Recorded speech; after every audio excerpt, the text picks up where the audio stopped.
წინა მოდულში ვისაუბრე საღებავებზე ეპოქსიდის და ეხლა ძალიან მნიშვნელოვნად მიმარჩნია რომ ვისაუბრო ასევე შემავსებლებზე რა შეიძლება მეტი ეფექტი მივიღოთ, მეტი სილამაზე შევქმნათ. ჩემთვის ძალიან საყვარელი შემავსებლები არის ესეთი ბრჭყვიალა გლიტერები. მოკლედ, აი ესეც არის შემოდგომის მაგრამ აქ ხარისხს დააკვირდით, იმიტომ რომ ზოგი ფერს იცვლის.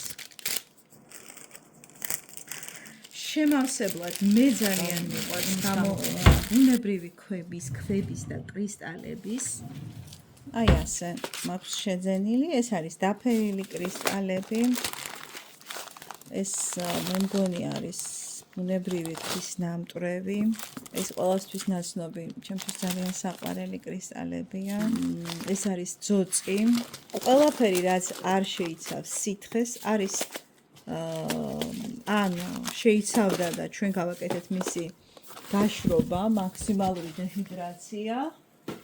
შეგვიძლია გამოვიყენოთ ეპოქსიდით შემავსებლად.